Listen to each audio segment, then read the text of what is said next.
ಮೊನ್ನೆ ಅಷ್ಟೇ ನಾವು 12 ತಾರೀಕಿಗೆ ರಾಷ್ಟ್ರೀಯ ಹೆದ್ದಾರಿ ದುರಸ್ತಿ ಮಾಡಬೇಕು ಮತ್ತು ಅವೈಜ್ಞಾನಿಕವಾಗಿರ್ತಕ್ಕಂಥ ರಸ್ತೆಗಳು ನಿರ್ಮಾಣ ಮಾಡಿದ್ದಾರೆ ನ್ಯಾಷನಲ್ ಹೈವೇಸ್ ಅವರು. ಅದರ ಬಗ್ಗೆ ಒಂದು ಇನ್ವೆಸ್ಟಿಗೇಷನ್ ಟೀಮನ್ನು ರಚನೆ ಮಾಡಬೇಕು ಮತ್ತು ಅದರ ಬಗ್ಗೆ ಕೂಡಲೇ ಇನ್ವೆಸ್ಟಿಗೇಷನ್ ನಡೆಯಬೇಕು ಅಂತ ನಾನು ಕೇಂದ್ರ ಸರ್ಕಾರದ ರಾಷ್ಟ್ರೀಯ ಹೆದ್ದಾರಿ ಸಚಿವರಾದ ನಿತಿನ್ ಗಡ್ಕರಿ ಅವರಿಗೆ ಒಂದು ಲೆಟ್ರನ್ನು ಬರೆದಿದ್ದೇನೆ. ನಮ್ಮ ಜಿಲ್ಲೆಯಲ್ಲಿ ಮಂಗಳೂರು ನಗರದಲ್ಲಿ ಕೋಸ್ಟಲ್ ಬೆಲ್ಟಲ್ಲಿ ಯಾವುದೆಲ್ಲ ರಸ್ತೆಗಳು ನ್ಯಾಷನಲ್ ಹೈವೇಸ್ NHAI ಅವರಿಂದ ಹಾದು ಹೋಗ್ತವೋ ಅದು ಎಲ್ಲವೂ ಅಪೂರ್ಣ, ಅವೈಜ್ಞಾನಿಕ ಮತ್ತು against the policies of the national highways. I can give 100 examples till you reach to NH66 ಎಲ್ಲಿ ಕಾರವಾರವರೆಗೆ ಹೋಗುವ ರಸ್ತೆ ಕೊಡ್ಬೋದು. ಅಥವಾ ಇಲ್ಲಿ 13 ಅದು ಉಡುಪಿ ಇದಕ್ಕೆ ಮೂಡುಬಿದ್ರಿ ಅದು ಕೂಡ ಹಾಗೇನೆ. ಆ NH ಅವೈಜ್ಞಾನಿಕವಾಗಿ ರಚನೆ ಆಗಿದೆ. All flyovers are failure. ನಿಮಗೆ ಫ್ಲೈಓವರ್ ಹೇಗಿರಬೇಕು, ನ್ಯಾಷನಲ್ ಹೈವೇ ಕನ್ಸ್ಟ್ರಕ್ಷನ್ ಮಾಡಬೇಕು ಅಂತ ನೀವು ತಲಪಾಡಿ ಗಾಡಿ ಕಳೆದ ಮೇಲೆ ರಸ್ತೆಗಳು ನಿರ್ಮಾಣ ಆಗಿದ್ದಾವೆ ಕೇರಳದಲ್ಲಿ, ಅಲ್ಲಿ ಹೋಗಿ ನೋಡಿ ಅಂತ ನಾನು ಹೇಳಲಿಕ್ಕೆ ಬಯಸ್ತೇನೆ. ಅವರು ಟೆಂಡರೇ ಕರೆದದ್ದು, ಅವರು ದುಡ್ಡೇ ಕೊಟ್ಟದ್ದು, ಅವರು ಟ್ಯಾಕ್ಸ್ ಪೇಡ್ ದುಡ್ಡೇ ಕೊಟ್ಟದ್ದು, ನಾವು ಅದೇ ಕೊಟ್ಟದ್ದು. Why quality is not there for NHAI? ರಸ್ತೆಯಲ್ಲಿ ನೀರು ನಿಲ್ಲುವುದಾದರೆ, ರಸ್ತೆಯಲ್ಲಿ ದೋಣಿ ಹಾಕಿ ಹೋಗಬೇಕಂತಾದರೆ, ಫ್ಲೈಓವರ್ಗಳು ಇಂದ ಅಸಮರ್ಪಕವಾಗಿ ರಚನೆ ಮಾಡಿ ಆಕ್ಸಿಡೆಂಟ್ಗಳಾಗುವುದಂತಾದರೆ, what is the technology you are using? ನಿಮ್ಮ ಟೆಕ್ನಾಲಜಿ ಏನು? ನೀವು ಏನಾದರೂ ರಸ್ತೆ ಮಾಡಬೇಕಿದ್ರೆ ಆಯಾ ಭಾಗದ ಹವಾಮಾನ, ಮಳೆ ಅಥವಾ ಅಲ್ಲಿರುವಂಥ ಮಣ್ಣು ಎಲ್ಲವನ್ನು ಸ್ಟಡಿ ಮಾಡಿ ತಾನೇ ಮಾಡೋದು. Which roads are feasible for which state, which district? Raghu, ಅಷ್ಟು ಆಲೋಚನೆ ಮಾಡಬೇಕಾ ಬೇಡ? ಮಂಗಳೂರಿಗೂ ಒಂದೇ, ಕೇರಳಕ್ಕೂ ಒಂದೇ, ಆಂಧ್ರ ಪ್ರದೇಶಕ್ಕೂ ಒಂದೇ, ತಮಿಳುನಾಡಿಗೂ ಒಂದೇನಾ? Totally failure. ಇಮ್ಮಿಡಿಯೇಟ್ ಆಗಿ ನಾನು DC-ಗೂ ಹೇಳಿದ್ದೇನೆ, NHAI PD-ಗೂ ಹೇಳಿದ್ದೀನಿ. ಸಾಂಕೇತಿಕವಾದ ಪ್ರತಿಭಟನೆ ಮೊನ್ನೆ ಮಾಡಿದ್ದೀವಿ, ನೋಡಿ ಈ ರೀತಿ ಉಂಟು ಅಂತ ಜನ ಆಕ್ರೋಶಗೊಂಡಿದ್ದಾರೆ. ಮತ್ತು ನಮ್ಮಲ್ಲಿ ಯಾವುದೇ NHAIಗಳು ನಿಯಮಿತ ಕಾಲಕ್ಕೆ ಕಂಪ್ಲೀಟ್ ಆಗಿಲ್ಲ ಹೇಳಿ ಅವರು ಆಗಿದೆ ಅಂತ. ಅವರು ದುಡ್ಡು ಇಟ್ಟೇ ಕೊಡುವುದವರು. ನ್ಯಾಷನಲ್ ಹೈವೇಲಿ ಸಾಕಷ್ಟು ದುಡ್ಡಿದೆ. ನಿತಿನ್ ಗಡ್ಕರಿ ಅವರು ಪಾರ್ಲಿಮೆಂಟಲ್ಲಿ ಮಾತಾಡೋದನ್ನು ನಾನು ಕೇಳಿದ್ದೇನೆ. ಸಾಕಷ್ಟು ದುಡ್ಡಿದೆ. You are maintaining quality. ಏನಿದೆ ಕ್ವಾಲಿಟಿದು? ನಮ್ಮ ಜಿಲ್ಲೆಯಲ್ಲಿ ಅಥವಾ ಕರಾವಳಿ ಭಾಗದಲ್ಲಿ ಯಾಕೆ ಹಾಗೆ ಆಗ್ತದೆ? ಅದನ್ನು ಸರಿ ಮಾಡಿ ಅಂತ ನಾನು ಹೇಳ್ತೇನೆ. ಅದಕ್ಕೊಂದು ವೈಟ್ ಪೇಪರ್ ಕೊಡಿ ಮತ್ತು ಇನ್ಕ್ವೈರಿ ಮಾಡಿ ಇಮಿಡಿಯೇಟ್. ಇಷ್ಟು ಆಕ್ಸಿಡೆಂಟ್ಗಳು ಇದೆಲ್ಲ ಆಯ್ತಲ್ಲ, 120 ಆಕ್ಸಿಡೆಂಟ್ಸ್ಗಳು ಯಾಕಾಗಿ ಆಗ್ತವೆ? ಯಾವ ರೀತಿ ವೆಹಿಕಲ್ಗಳು ಓಡಾಡಲಿಕ್ಕೆ ಅವಕಾಶ ಕೊಟ್ಟು, ಟರ್ನಿಂಗ್ಸು ನೀವು ನಿಮ್ಮ ಜಪ್ಪಿನ ಮೊಗರದಿಂದ ಎಕ್ಕೂರಿನಿಂದ ಬರುವಂಥ ರಸ್ತೆ ಜಾಯ್ನಿಂಗಲ್ಲಿ it's a very dangerous turning. You ask any engineer who was qualified in structural or the national highways. ಎಷ್ಟೋ ವೆಹಿಕಲ್ಗಳು ಹೀಗೆ ಬಂದು ಸೀದಾ ಕೆಳಗೆ ಬಿದ್ದದಿದ್ದಾವೆ ಅಲ್ಲಿ. ಅಂದರೆ ನಿಮಗೆ ಲ್ಯಾಂಡ್ ಎಕ್ವೈರ್ ಮಾಡಲಿಕ್ಕೆ ಅವಕಾಶ ಇದೆ, ಮಾಡುವಾಗ ಎಲ್ಲ ಲೇಔಟ್ ಮಾಡಲಿಕ್ಕೆ ಅವಕಾಶ ಇದೆ. ನೀವು ನಿಮಗೆ ಖುಷಿ ಬಂದ ಹಾಗೆ ನಿಮಗೆ ಜನರಿಗೆ ನಿಮ್ಮ ನಿಮ್ಮ ಇಚ್ಛೆಗೆ ಸರಿಯಾಗಿ ಮಾಡಿದರೆ ಆಗತ್ತಾ? ಸೊ ಸರಿಯಾಗಿ ಮಾಡಬೇಕು. ಅದರ ಬಗ್ಗೆ ಇನ್ವೆಸ್ಟಿಗೇಷನ್ ಆಗಬೇಕು.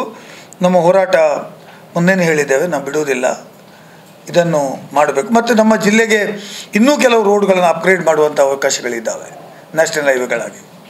ಅದನ್ನು ಮಾಡ್ತಾ ಇಲ್ಲ. ಐ ರಿಕ್ವೆಸ್ಟ್ MPs, 3 MPs ಅವರು ಸೇರಿ ಅದನ್ನು ಮಾಡಬೇಕು, ಅಪ್ಗ್ರೇಡ್ ಮಾಡ್ತಕ್ಕಂಥದ್ದು ಮಾಡಬೇಕು ಮತ್ತು ಅದರ ದುರಸ್ತಿ ಕಾರ್ಯಗಳು ನಿಯತಕಾಲಿಕವಾಗಿ ಆಗಬೇಕು. MP ಎಲ್ಲೋ ಹೇಳ್ತಾ ಇದ್ದರು, ನಮಗೆ ಟೋಲ್ ಗೇಟ್ ಕಡಿಮೆ ಆಯಿತು, ಅದು ರಸ್ತೆಗೆ ದುಡ್ಡು ಅಯ್ಯೋ ಅದು ಉಂಟಾ ಎಲ್ಲಿಯಾದರೂ? ಫಸ್ಟ್ ಟೈಮ್ ಬೇರೆ ಅದನ್ನು ಪಾರ್ಲಿಮೆಂಟಲ್ಲಿ ಮಾತಾಡಲಿ ಅವರು, ದುಡ್ಡು ಸಾಕಾಗೋದಿಲ್ಲ ಮೇಂಟೆನೆನ್ಸ್ ಮಾಡಲಿಕ್ಕೆ ಅಂತ. ಅದು ಅಲ್ಲಿ ಮಾತಾಡೋದಿಲ್ಲ. ದುಡ್ಡು NMPT ಅವರು ಮೇಂಟೈನ್ ಮಾಡೋದಿಲ್ಲ, ರೋಡ್ ಎಲ್ಲ ಕಾಂಕ್ರೀಟ್ ಮಾಡಿದ್ರಲ್ಲ ಮೊನ್ನೆ. You fix no, you using the roads and you are living them without any penalty. ಏನೂ ಇಲ್ಲ, ಬಿಟ್ಟು ಬಿಡೋದಾ? ಈಗ ಒಂದು ಜೀವ ಹೋಯ್ತಲ್ಲ ಮೊನ್ನೆ AJ ಆಸ್ಪತ್ರೆ, ಅದು ಹೋದ ಕೂಡಲೇ ಅರ್ಧ ಗಂಟೆ ಒಳಗಡೆ ರಿಪೇರಿ ಆಗಿದಲ್ಲ ಬ್ರದರ್. ಅದು ಹಾಗಾದ್ರೆ ಯಾರು ಫೇಲ್ಯೂರ್ ಹೇಳ್ತೀರಿ ನೀವು? ಅರ್ಧ ಗಂಟೆ ಒಳಗಡೆ ರಿಪೇರಿ ಹೇಗೆ ಆಯಿತು? ಯಾರು ಫೇಲ್ಯೂರ್ ಇದೆ? ನೀವು ಅದನ್ನು ಹೇಳಿ ಬರೀರಿ ಅಲ್ಲ, ಸ್ವಲ್ಪ ಒತ್ತಿ ಬರೀರಿ, ಅದನ್ನು ಟೈಟ್ ಬರೀ.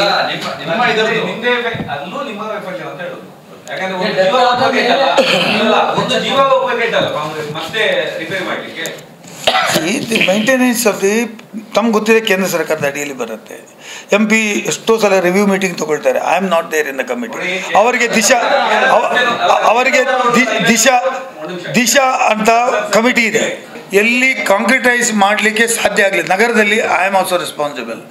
ನಗರದ ಒಳಗಡೆ ಎಲ್ಲಿ ಕಾಂಕ್ರಿಟೈಸ್ ಮಾಡಲಿಕ್ಕೆ ಸಾಧ್ಯ ಆಗಲಿಲ್ಲ, ಆ ರಸ್ತೆಗಳು ಬಿಟ್ಟು 80% ಆರ್ ಕಾಂಕ್ರಿಟೈಸ್, ಎಲ್ಲಿ ಅದು ಹಾಳಾಗಲಿಲ್ಲ. ನೀವು ಹೇಳುವಂಥ ಒಂದು ಸ್ಟ್ರೆಚ್ ಇದೆ ಎಲ್ಲಿ ಕರಾವಳಿ ಸರ್ಕಲ್ ಇದೆ.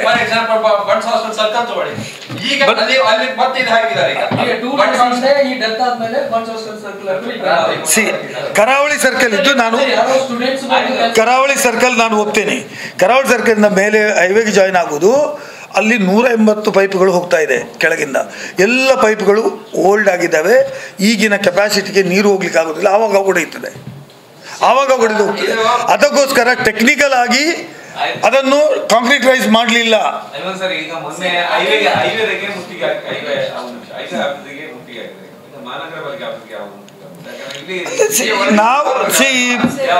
ಅದು ಯಾರು ಮಾಡಬೇಕೋ ಮಾಡಲಿ. We are answerable.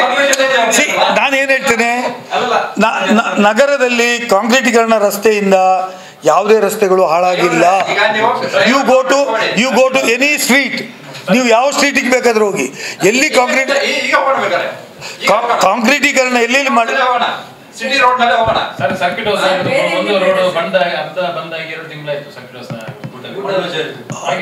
ಈಗ ನವೆಂಬರ್ವರೆಗೆ ಮಳೆ ಇನ್ನೂ ಬರುವ ಲಕ್ಷಣಗಳು ಮುಟ್ಬೇಡಿ ಅಂತ ಹೇಳಿದ್ದಾರೆ. ಅಲ್ಲ, ಮಳೆ ನಿಂತಲ್ಲ, ಇನ್ನೂ ಮಳೆ ಬರುವಂತ. ಮೇಡಮ್, ನೀವು ಇದು ವಾಲಂಚೆ ಸರ್ಕಲ್ನಿಂದ ಗೋರಿಗುಡ್ಡೆಗೆ ಹೋಗುವ ರಸ್ತೆ, ತಾವು ಯಾರೆಲ್ಲ KDP ಮೀಟಿಂಗಲ್ಲಿ ಇದ್ದೀರಿ ಅವರಿಗೆ ನಿಮಗೆ ಸರಿಯಾಗಿ ಗೊತ್ತಿದೆ. ನಾನು ಒಂದು ಏನದು JCBಯನ್ನು ಪರ್ಮನೆಂಟ್ ಆಗಿ ಇಟ್ಟಿರುವಂಥ ಜಾಗ ಇದ್ದರೆ ಅದು ಕಂಕನಾಡಿ ಅಂತ ಹೇಳಿದೆ. ನಾನು 3 ವರ್ಷದಿಂದ ಇಟ್ಟುಕೊಂಡಿದ್ದು. ಯಾಕಾಗಿತ್ತು? ಜಲಭಾಗ್ಯ ಯೋಜನೆ ಅದು ಎಲ್ಲ ರೋಡು ಒಳ್ಳೆದಿತ್ತು ರಸ್ತೆ, ಅದು ಎಲ್ಲವನ್ನು 25 ಮಂದಿ ಹಗೆದಾಕಿದ್ರು ಜಲಭಾಗ್ಯ ಯೋಜನೆ ಅಂತ. 4 ಸಲ ಹಗೆದಾಕಿದ್ರು. ಮತ್ತೆ ಮೊನ್ನೆ ನಾವು ಜೋರು ಮಾಡಿದ ಮೇಲೆ, KDP ಮೀಟಿಂಗಲ್ಲಿ ಮಾತಾಡಿದ ಮೇಲೆ, ತಮ್ಮ ಪತ್ರಿಕೆಗಳಲ್ಲೆಲ್ಲ ಹೆಡ್ಲೈನ್ ಬಂದ ಮೇಲೆ ಎಚ್ಚರಗೊಂಡು ಅಟ್ಲೀಸ್ಟ್ ಒಂದು ತೇಪ ಮಾಡಿದರು. ಈ ಮಳೆಗೆ ಆ ತೇಪನು ಹೋಯಿತು.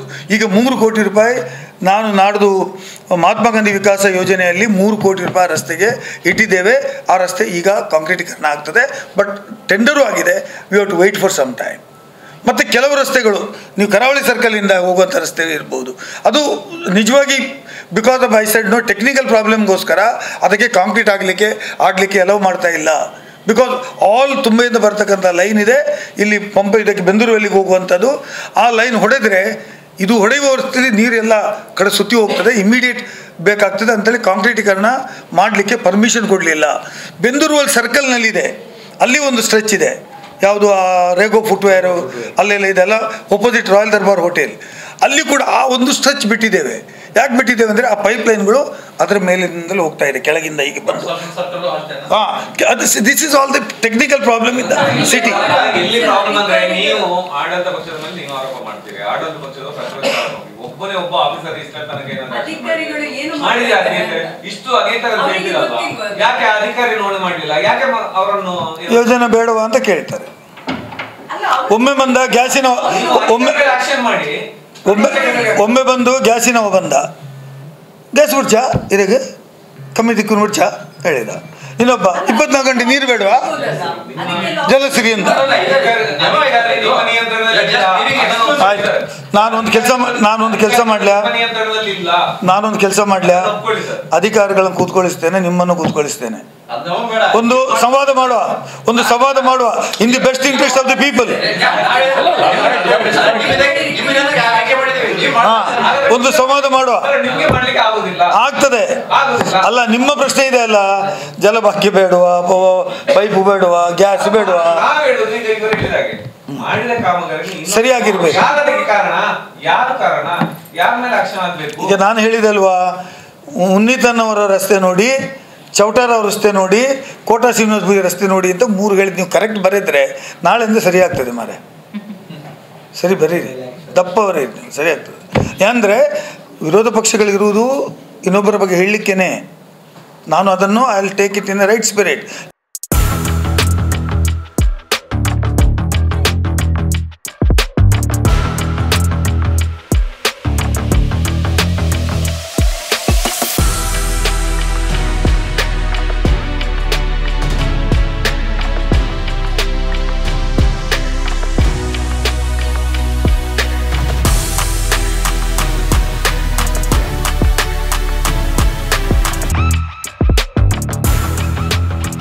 ನವರತ್ನ ಎಲೆಕ್ಟ್ರಿಕಲ್ ಅಂಡ್ ಪ್ಲಂಬಿಂಗ್ 25 ವರ್ಷಗಳಿಂದ ನಂಬಿಕೆ, ಗುಣಮಟ್ಟದೊಂದಿಗೆ ವಿಶ್ವಾಸಾರ್ಹ ಸೇವೆ. ಒಂದೇ ಸೂರಿನಡಿ ಅತ್ಯಂತ ಕಡಿಮೆ ಬೆಲೆಗೆ ಗುಣಮಟ್ಟದ ವಸ್ತುಗಳು, electronics, plumbing, hardware, home appliances, sanitary, LED lights. Navaratna electrical and plumbing, Sachin traders ನ ಮುಂಭಾಗ, ಮುಖ್ಯ ರಸ್ತೆ, ದರ್ಬೆ, ಪುತ್ತೂರು. ಸಂಪರ್ಕಿಸಿ 9003814451 9945521951 990178461. ಸುದ್ದಿ ಚಾನಲ್, ಕ್ಷಣ ಕ್ಷಣದ ಸುದ್ದಿಗಾಗಿ.